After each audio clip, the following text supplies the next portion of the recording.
Hello friends, welcome to study with Devle. आज हम बात करेंगे फ्रेंड्स क्लास 9th एनसीईआरटी के अंतर्गत फसल के बारे में। और अभी इससे पहले मैंने आपको फसल के बारे में बताया था। क्लास 8 और क्लास 9 की मैंने 3 वीडियो डाल चुका हूँ वन दरोगा की क्लास के अंतर्गत। ये वीडियो 4 है। अभी यूनिट 1 चूँकि लंबी है, इससे थोड़ा समय उसमें लगेगा। तो फ्रेंड्स हम समझते हैं अभी हम क्या पढ़ रहे थे, ठीक है। उसका मैंने आज आपके सामने देखिए एक फ्लो चार्ट, एक डायग्राम मैं आपके सामने लाया हूँ। इससे आपको पूरा वो चैप्टर क्लियर हो जाएगा जो क्लास 9th एनसीईआरटी कह रहा है, ठीक है। आप देखिए, आपने देखा होगा वन दरोगा में यूनिट 1 के अंतर्गत फसल के बारे में है, जबकि थीम भोजन है, ठीक है। तो आपको मैं बता दूं कि भारत कृषि पर निर्भर है, ठीक है। और कृषि और पशुपालन, ध्यान रखिए उसमें पशु प्रजनन पशुपालन भी है।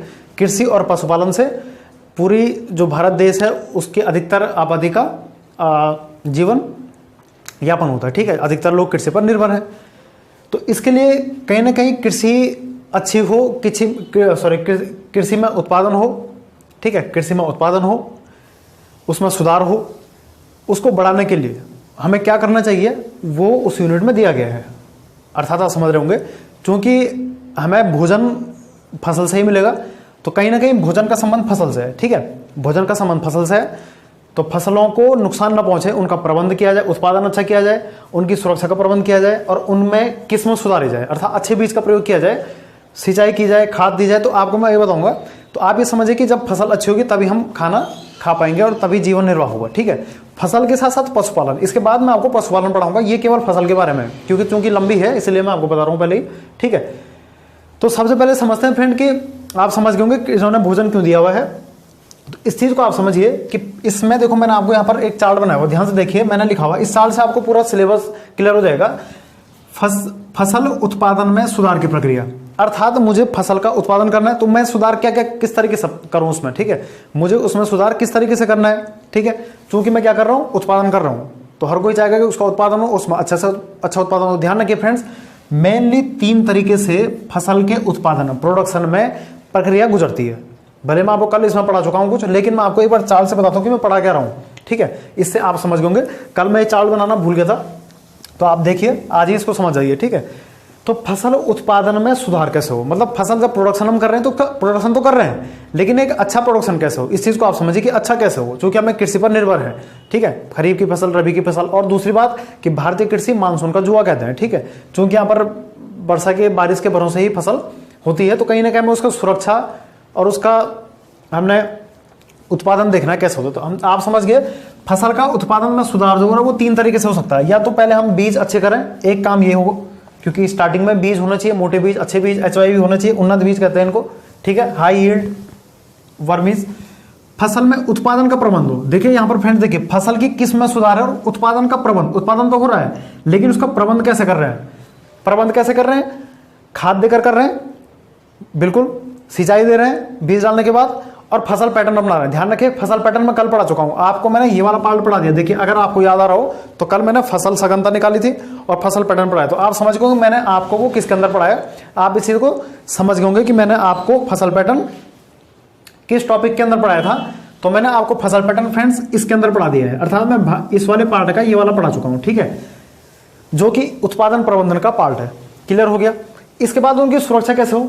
देखिए पहले बीज आए, इसी क्रम में पढ़ना है। पहले बीज आए, फिर बीज को हमने खेत में डाला, बुआई गुड़ाई की, पानी डाला, फसल पैटर्न बनाया, ठीक हो गया। अब फसल हो चुकी है, तो कटाई के बाद उनकी सुरक्षा कैसे हो, या फसल के बीचों बीच उनकी सुरक्षा कैसे हो, क्योंकि फसल के साथ खरपतवारनाशी भी आते हैं जो उसके साथ अनचाहे पौधे हो जाते हैं, ठीक है। रोगों से उसमें नुकसान होता है फसलों को, जैसे फसल में रोग लगते हैं। रोग का कारण क्या है उसके बाद मैं आपको बताऊंगा। कीटों से बचाना, ध्यान रखिए हमें फसलों की सुरक्षा 3 चीजों से करनी पड़ती है। एक खरपतवारों से या खरपतवार कह सकते हैं आप, खरपतवार नाशी तो बाद में डालेंगे। खरपतवार जो मुख्य फसल के साथ घास फूस के रूप में उत्पन्न हो जाता है, जैसे गाजर घास इसमें आता है, गाजर घास, ठीक है। रोगों से, जैसे गेहूं में रोग लगता है, गेहूं में टुंडो रोग, धान में खैरा रोग, उनसे कैसे बचाओगे। कीटों से बचाना, इनके साथ कीट भी लगता है, जैसे धान में सैनिक कीट लगता है, ठीक है। तो मैं आपको आज पढ़ाने वाला हूं फ्रेंड्स ये वाला टॉपिक, ठीक है। क्लियर हो जाएगा आपको ये, तो आप समझ गए खरपतवार, रोगों से और कीटों से बचाना, क्लियर हो गया। लास्ट में जब फसल हो जाएगी तो भंडारण की सुरक्षा भी एक हमारे पास चैलेंज होता है कि हम उसका भंडारण कैसे करें, ठीक है फ्रेंड्स। तो देखिए इसके बाद ये चार्ट में क्या लिखा हुआ है, तो इसमें लिखा है फ्रेंड्स, देखिए चार्ट में क्या लिखा है, देखिए किस में सुधार? तो उन्नत बीज से होगा, ठीक हो गया। फसल उत्पादन प्रबंध, खाद देके, सिंचाई और फसल पैटर्न बना के होगा, बिल्कुल अपना दिया हमने। और सुरक्षा, इन 3 चीजों से हमें करनी है, ठीक है। इसके अंदर भी है खाद और उर्वरक में क्या दे रहे हो आप? हमें उर्वरक भी देने हैं। ध्यान रखिए फ्रेंड्स, खाद और उर्वरक में अंतर है, इस पर हम चर्चा बाद में करेंगे, क्योंकि मैं आपको ये पढ़ाने रहा हूं अभी, ये वाला टॉपिक हम पढ़ेंगे, ठीक है। उर्वरक से हमें मतलब पौधों को एनपीके मिलता है। NPK means sodium, nitrogen, phosphorus, potassium, calcium, magnesium, sulphur. ध्यान रखिए खाद से नहीं मिलता है, ये पौधों को उर्वरकों से मिलता है। इन्हीं की कमी के कारण पौधों में रोग लगते हैं। लिंक कीजिए, जैसे हमारे अंदर विटामिन ना हो तो रोग लगता है, बिल्कुल सही है। उसी प्रकार पौधों के अंदर ये चीज ना हो तो उनके अंदर ये रोग लगते हैं, सीधे यहाँ। इसलिए हम पढ़ते हैं कि इसकी कमी से रोग, इसकी कमी से रोग, ठीक है। तो कहीं ना कहीं हमें उर्वरक देना जरूरी है, लेकिन ज्यादा ना हो, क्योंकि उर्वरक की मात्रा अगर ज्यादा होगी ये पानी में बह जाते हैं और ये जहरीला बनाते हैं, इससे प्रदूषण होता है, ठीक है। जल प्रदूषण इससे होता है, ठीक है। उर्वरक को कृत्रिम खाद भी आप कह रहे हैं, कृत्रिम खाद कह ले रहे हैं इसको, कृत्रिम खाद है ये, क्योंकि ये खेत में नहीं बन सकती, ये प्रयोगशाला में बनती है। कंपोस्ट और हरी खाद ये नेचुरल है, ये प्राकृतिक होती है, ठीक हो गया। कंपोस्ट जो केंचुए, इसको हम कृमि पालन भी कह सकते हैं, या केंचुए पाल के हम इसको कंपोस्ट के गड्ढे में भर के सड़ा गल करके उसको एक खाद बनाते हैं, ठीक हो गया। हरी खाद, अब हरी खाद और कंपोस्ट खाद के एग्जाम्पल है। हरी खाद बहुत बढ़िया खाद होती है नेचुरली। पटसन, मूंग, ग्वार और ढेंचा बीज भी होता है। ये 4 ऐसी फसलें हैं जिनको हरी खाद के रूप में प्रयोग करते हैं। कभी भी हम कोई फसल उगाएं तो उससे पहले इनको उगाया जाता है और उस पर हल चला के खेत में इनको फैला दिया जाता है। मतलब पहले मैंने ढेंचा उगाया, फिर ग्वार, मूंग ये उगाए और खेत में हल चला दिया और खेत में इनको दबा दिया सबको। तो एक ही खाद के रूप में, बहुत जबरदस्त खाद के रूप में ये काम करता है, ठीक हो गया। आप समझ गए, इसका मतलब ये भी एक खाद है, आप समझ रहे होंगे। तो ढेंचा, ग्वार, मूंग, पटसन इंपॉर्टेंट क्वेश्चन है। ये हरी खाद के रूप में प्रयोग होता है, क्योंकि खेत में फसल से पहले इनको बोया जाता है और उस पर हल चलाकर खेत को हम उपजाऊ बनाते हैं। तो हमारे पास 3 रास्ते हैं, उर्वरक से, कंपोस्ट से, हरी खाद से, बिल्कुल सही है। अगर तीनों को बराबर दिया जाए तो फसल बहुत बढ़िया होगी। खाद हमने दे दी, उसके बाद हम सिंचाई दे रहे हैं। तो सिंचाई के 2 माध्यम मैंने पिछले वीडियो में बताए थे, नीचे डिस्क्रिप्शन बॉक्स में लिंक है, आप देख लीजिए। तो परंपरागत सिंचाई और आधुनिक सिंचाई क्या है, ये कक्षा 8 की एनसीईआरटी में दिया हुआ है। परंपरागत में रहट वगैरह है, पुराने जो है कुएं से निकाल रहे हैं, और आधुनिक में हमारे पास जो नए आ रहे हैं। आधुनिक में क्या आ रहे हैं फ्रेंड्स, आधुनिक में लिख दूं यहाँ पर। तो आधुनिक में क्या, मैंने आपको क्या बताया था, याद करो। एक मैंने ड्रिप बताया था और एक छिड़काव आ रहा है, ठीक है। आधुनिक में ड्रिप और छिड़काव मेथड आ रहा है, सिंचाई बढ़िया सी हो गई। और ये भी हमारा दूसरा स्टेप भी बढ़िया हो गया। तीसरा स्टेप हम फसल पैटर्न बना रहे हैं, जो मैंने कल वीडियो में बताया आपको। फसल चक्र एक साल में बदल कर, रबी के बाद खरीफ, खरीफ के बाद फिर रबी, फिर जायद, जो भी है। अंतरा फसलीकरण, एक ही खेत में 2 या 2 से अधिक पौधों को तरीके से लाइन में लगाना अंतरा फसलीकरण कहलाता है, ठीक है। जैसे ये यहाँ पर गोभी और यहाँ पर प्याज लगा दिया एक लाइन बना के। मिश्रित फसल, मिश्रित कृषि लगभग एक ही है। मिश्रित फसल में लाइन पर नहीं रहता है, मतलब मैंने केवल बीज छिड़क दिया, कल आप रिवाइज कर लेना उसको। और मिश्रित कृषि में जिसमें हम चारे चूरे के लिए भी सब हमने व्यवस्था करते हैं, ठीक हो गया। तो आप ये समझ गए होंगे। तो कल मैंने आपको पढ़ाया था ये वाला पोर्शन, ठीक है। Today we will discuss about this, okay. तो अब देखिए, हम खरपतवार, रोगों से, कीटों से बचाना। तो मैं आपको ये एक टेबल के माध्यम से, इसके बाद मैं इसमें टेबल बनाऊंगा, उसमें हम समझेंगे ये वाला पोर्शन। तो आप ध्यान रखिए फ्रेंड्स, हमारी आज की हेडिंग है फसल सुरक्षा प्रबंधन, और वो खरपतवार से, रोगों से, कीटों से कैसे बचाएं। लास्ट में भंडारण तो मैंने आपको बता रखा है, ठीक है। भंडारण के लिए बड़े बड़े भंडार गृह होते हैं। तो आप इस डायग्राम को स्क्रीनशॉट कर लीजिए, उसको नोट कर लीजिए कि किस्म में हमने केवल बीज लेना है, इसमें इंपॉर्टेंट नहीं होता ना। उत्पादन, प्रबंधन, ये इंपॉर्टेंट है, क्योंकि उत्पादन में 3 चीज हो रही है, और प्रबंध, सुरक्षा का, देखिए सुरक्षा का प्रबंध है ये, और ये उत्पादन का है, और ये किस्मों का है, ठीक हो गया। तो आप इसको नोट कर लीजिए पहले। तो इसके बाद देखिए फ्रेंड्स, तो अब देखिए फ्रेंड्स, मैंने आपके सामने ये फसल उत्पादन में सुधार की प्रक्रिया के डायग्राम बनाए थे, और उसमें मैंने एक फसल सुरक्षा प्रबंध कैसे हो, जो खरपतवार नाशियों से हो, तो उस टॉपिक में पढ़ा रहा हूँ, और उसको मैं आपके डायग्राम से समझाना चाह रहा हूँ फ्रेंड्स, ताकि वीडियो जल्दी हो जाए। डायग्राम बनाना आवश्यक है। तो देखिए फ्रेंड, कुछ फसल ऐसी हैं, क्योंकि बहुत सारी फसलें हैं। दलहनी फसल दाल वाली होती है, तिलहनी जो तेल देती हैं, अनाज हमारे मोटे अनाज भी होते हैं, ठीक है, गेहूँ चावल वाले अनाज हैं। तो इनमें मैंने कुछ फल सब्जी जो भी है, मैंने कुछ अनाज लिए हैं जो इंपॉर्टेंट एग्जाम में पूछे गए हैं फ्रेंड्स, एग्जाम में पूछे गए हैं। आपके डिस्प्ले भी आएंगे ये क्वेश्चन। उत्तराखंड में पेपर हुआ था कृषि वाला, तो उसमें आए थे, ठीक है, वहाँ से मैंने लिया। तो यहाँ पर फसल का नाम देखिए, यहाँ पर रोग और उनके कारण, यहाँ पर खरपतवार नाशी। ध्यान रखिए फ्रेंड्स, एक खरपतवार नाशी है, पौधों को जो नाश करता है, जो एक्स्ट्रा पौधे होते हैं। कीटनाशी नहीं कह रहा हूँ मैं, खरपतवारनाशी है। जो जैसे गेहूं की फसल है तो इसके साथ जो ये खरपतवार छोटे छोटे पेड़ पौधे से होते हैं, गाजर घास वगैरह, उनको खत्म करने की दवाई है ये, ठीक हो गया। शाकनाशी कहते हैं इनको, खरपतवारनाशी या शाकनाशी, कीटनाशी नहीं है। और ये जो मैं लिखे हुए हैं यहाँ पर उस फसल में लगने वाले कीट का नाम है, कीट का नाम। इसके लिए भी कीटनाशी आता, लेकिन कीटनाशी इंपॉर्टेंट नहीं है, इसलिए मैंने कॉलम में नहीं डाला। आप समझ गए डायग्राम। फसल पे कौन सा रोग लगता है, रोग क्यों लगता है, जब उनको कैल्शियम, मैग्नीशियम, जिंक, ऑक्सीजन कुछ ना मिले, फॉर एग्जांपल, समझ गए ना आप। और खरपतवारनाशी जो उसके साथ एक्स्ट्रा पौधे उगते हैं उनको कैसे खत्म करें, उसकी दवाई क्या है, ये वाली। और उस पर जो कीड़े लगते हैं उन कीड़ों को कैसे मारे, वो अलग विषय है, वो आता नहीं है, उसकी दवाई आती है वैसे, लेकिन कीट के नाम पूछ देता है, इसलिए मैं लिखे। तो आप इसको देख लीजिए फ्रेंड्स एक बार। तो चलिए शुरू करते हैं, आप इसको नोट भी कर लीजिए, स्क्रीनशॉट ले लीजिए इसका, ये काफी इंपॉर्टेंट है आपके लिए। तो देखिए पहला आता फ्रेंड धान, जो कि खरीफ की फसल है। तो धान में झोंका रोग लगता है, ब्लास्ट इंग्लिश में कहते हैं, भूरा पर्णचित्ती कहते हैं। ध्यान रखिए, भूरा पर्णचित्ती और खैरा रोग जिंक की कमी से लगता है, ये दोनों जिंक की कमी से लगता है, ठीक है, क्लियर हो गया। झोंका भी जिंक से थोड़ा बहुत असर है इसका, ब्लास्ट भी कहते हैं इसको। तो खैरा रोग इंपॉर्टेंट है यहाँ पर, खैरा बहुत बार पूछा गया एग्जाम में, धान में खैरा रोग। जब जिंक की कमी होती है, जिंक कहाँ से मिलता है मुझे, या पौधे को जिंक कहाँ से मिलता है, याद करो, पौधे को जिंक मिलता है उर्वरक से, और उर्वरक से, अच्छा उर्वरक से वहां पर बृहत उर्वरक, अभी उर्वरक की बात आएगी तब पढ़ाऊंगा, उर्वरक से मिलता है, ठीक है। अगर धान को जिंक ना मिले तो खैरा हो जाएगा, क्लियर हो गया। ध्यान देना, एक बंगाल में अकाल पड़ा था, उस समय धान पे जो रोग लगा था वो भूरा पर्णचित्ती रोग लगा था। इसको नोट कर लीजिए, आपके लिए फैक्ट है कि बंगाल में जब अकाल पड़ा तो भूरा पर्णचित्ती रोग लग गया था धान पर, इसलिए धान की फसल सब खराब हो गई, ठीक है। अब ये अलग चीज है, अब इसका उपचार कैसे हो, तो खाद दे के हो, इसके लिए कुछ दवाई है, वो हम नहीं पढ़ रहे हैं। लेकिन धान के साथ जो एक्स्ट्रा पौधे छोटे मोटे उग जाते हैं, खरपतवार को खत्म कैसे करें उनको, तो धान के लिए जो खरपतवारनाशी प्रयोग में लाया जाता है वो ब्यूटाक्लोर लाया जाता है, जो धान के साथ जो छोटे मोटे पौधे होते हैं उनको खत्म करता है। आप समझ गए होंगे। तो ब्यूटाक्लोर एग्जाम में पूछा गया है भाई फ्रेंड्स, ठीक है, इंपॉर्टेंट है, आप इसको नोट कर लेंगे। तो धान के लिए खरपतवार है ब्यूटाक्लोर इंपॉर्टेंट है, ठीक है, एक ही है इसका।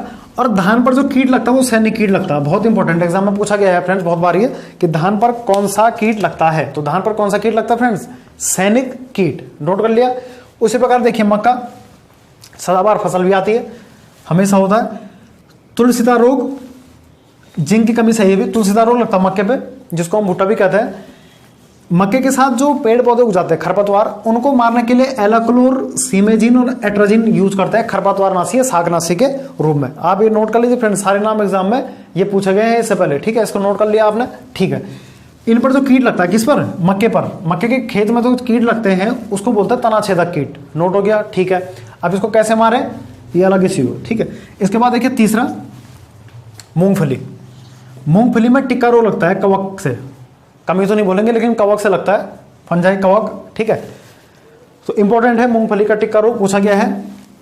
मूंगफली के खेत में जो एक्स्ट्रा पौधे होते हैं उनको मारने के लिए पेंडिमिथिलिन यूज करते हैं, पेंडिमिथिलिन आलू के लिए भी है, पेंडिमिथिलिन शाकनाशी यूज करते हैं। और मूंगफली पर एक कीड़ा लगता है जिसको सफेद गिडार बोलते हैं, गिटार नहीं गिडार, ठीक है, सफेद गिडार इंपॉर्टेंट है, क्वेश्चन आ सकता है। इसके बाद देखिए गेहूं, रबी की फसल है, गेहूं का टुंडू रोग, ध्यान रखिए फ्रेंड, टुंडू बहुत बार आता है एग्जाम में, टुंडू को पीला रतुआ रोग भी कहते हैं, पीला रतुआ, पीली टाइप की पत्तियां पड़ जाती है, पीला रतुआ रोग टुंडू रोग को कहते हैं, जो कि जीवाणु से लगता है। गेहूं में करनाल बंड लगता है कवक से, और झुलसा रोग भी लगता है, ठीक है।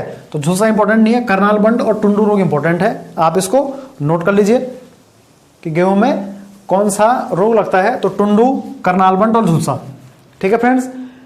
इसके बाद देखिए इसमें खरपतवारनाशी, इसके बाद देखिए इसमें खरपतवारनाशी कौन सा है, तो गेहूं में जो एक्स्ट्रा पौधे होते हैं उनको मारने के लिए 2,4-D नाम का खरपतवारनाशी और आइसोप्रोट्यूरोन, आप नोट कर लीजिए इनको, 2-4 याद कर लीजिए, थोड़ा ध्यान में आ जाए।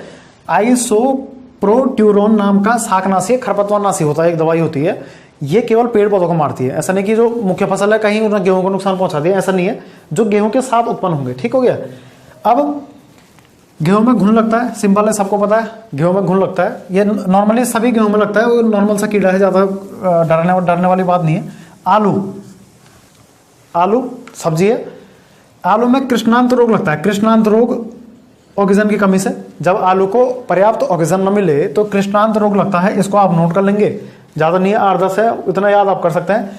और आलू में जो खरपतवारनाशी या शाकनाशी प्रयोग होता है वो होता है पेंडिमिथिलिन, जो कि किसके लिए प्रयोग कर रहे हैं, मूंगफली के लिए, ठीक है, जो आलू के साथ पैदा होते हैं। और आलू का कीड़ा है माहू, माहू नाम का कीड़ा किसका है फ्रेंड्स, आलू का है, ठीक हो गया। इसके बाद देखिए गन्ना, गन्ना में सिंपल है तना सड़ना, हाँ तना सड़ना इंपॉर्टेंट, ठीक है, सिंपल सा है, कुछ खास कारण इसके पीछे दिया नहीं है। लेकिन इसके लिए जो खरपतवारनाशी जो खेत में गन्ने के साथ जो पौधे उग रहे हैं उनको मारने के लिए हम लोग कर रहे हैं एलाक्लोर, एट्राजिन और सिमेजिन देखिए आपने यहां पर भी देखा होगा, एलाक्लोर भी देखा है, एट्राजिन भी देखा है। तो सेम जो शाकनाशी हमने मक्का के लिए प्रयोग किया वो गन्ना के लिए प्रयोग कर रहे हैं, तो लगभग दोनों दिखने में भी सेम फसल है, क्लियर हो गया।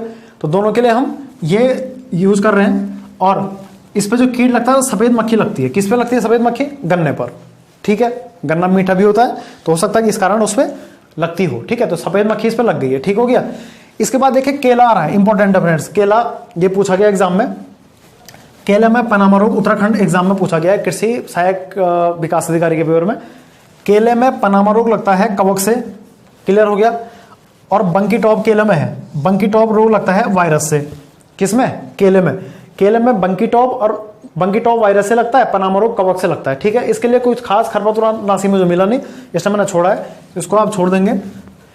केले में जो कीड़ा लगता है वो भी नहीं दिया है, ये लीफ हॉपर इस नीचे वाले का है, ठीक है, तो केले में आप इनको छोड़ देंगे, इसके मैंने खास मिला नहीं मुझे, इंपॉर्टेंट भी नहीं है। लेकिन बैंगन का फिर उत्तराखंड पेपर पूछा गया है कृषि वाले में, उसमें पूछा था कि बैंगन में छोटी पत्ती का कारण क्या है, तो बैंगन में छोटी पत्ती का जो रोग है ये कारण है माइकोप्लाज्मा। माइकोप्लाज्मा एक तरह का परजीवी होता है, ठीक है, जैसे प्लाज्मोडियम मलेरिया वाला, तो एक तरह का परजीवी से ये लगता है। अब इस परजीवी को मारने के लिए कौन सी दवाई है वो अलग इश्यू है, वो मैं बता नहीं रहा हूँ आपको। लेकिन इस बैंगन के खेत में जब एक्स्ट्रा जो पौधे उगते हैं उसके लिए भी खास खरपतवारनाशी बनानी है, इंपॉर्टेंट वैसे है भी नहीं। लेकिन बैंगन पर जो कीड़ा लगता है उसका नाम है लीफ हॉपर बैंगन में लगने वाला कीड़ा है। तो आप एक बार देख लीजिए फ्रेंड, इसको हमने क्या पढ़ा, एक बार रिवाइज कर लो, एक बार देख लो। हमने फसल पढ़ी है, फसल पर जो रोग लग रहा है उसका कारण मैंने इसी में लिखा है। खरपतवारनाशी जो फसल के साथ छोटे छोटे पौधे हो रहे हैं उनको खरपतवार बोलते हैं, उनको मारने के लिए शाकनाशी है, उनकी दवाई जो होती है वो मैंने लिखी हुई है, वो भी कुछ, ठीक है। और जो कीड़े लगते हैं, जो फसल पर जो कीड़े लगते हैं उन कीड़े का नाम है ये, तो ये आपने याद करना फ्रेंड, इससे बाहर वो नहीं पूछेगा आपको उम्मीद है कि इसी में से आपको एग्जाम में प्रश्न बनेंगे, ठीक है। तो फ्रेंड्स देखिए, आज हमने फसल उत्पादन में सुधार प्रक्रिया 3 रूप में से एक रूप पढ़ा, फसल सुरक्षा प्रबंधन कैसे हो, ठीक है। तो इन रूपों से हो, अगर मुझे मूंगफली में टिक्का रोग लग रहा है तो मैं क्या करूं, उसमें कुछ दवाई डालूं, या मुझे कुछ खरपतवार हो गया तो मुझे उसमें कुछ खरपतवार हो गया तो मैं पेंडिमिथिलिन डाल दूं तो मूंगफली सेफ रहेगी, ठीक हो गया। सफेद गिटार कीड़ा मारने के लिए कुछ और दवाई है, ठीक है। तो फ्रेंड्स उम्मीद है आपको वीडियो पसंद आया होगा। अगली वीडियो में हम खाद उर्वरक के बारे में पढ़ेंगे और फिर पशुपालन के बारे में पढ़ेंगे, तो उम्मीद है फर्स्ट यूनिट आपको क्लियर हो जाएगी। तो इस वीडियो को फ्रेंड लाइक शेयर सब्सक्राइब कीजिए, अधिक से अधिक भेजिए और स्किप मत कीजिए, वीडियो पूरी देखिए, तभी आपके ये समझ में आएगा। अगर वीडियो आप पूरी देखोगे तो कहीं ना कहीं मैं इसमें कहीं पर एक्सप्लेन भी करता हूँ, जैसे जैसे मैंने एक्सप्लेन किया ये वाला कि धान में जब भूरा पड़ने चित्ती रोग लगा था तो उसमें बंगाल में अकाल पड़ा था, ठीक है। तो बंगाल में अकाल के कारण ये पूरी फसल ही खत्म हो गई, तो खाना उस समय समाप्त हो गया था, अनाज उस समय मिला नहीं, तो बंगाल में अकाल पड़ गया था उस समय, ठीक है। तो इसको आप नोट कर लेंगे, इंपॉर्टेंट है। 1 2 3 4 5 6 7 8, हो सके तो 1 2 बाद में बता दूंगा, लेकिन मेरे ख्याल से कि इंपॉर्टेंट जो एग्जाम में पूछा गया है वो केवल यही है, ठीक है। तो इसे देखने के लिए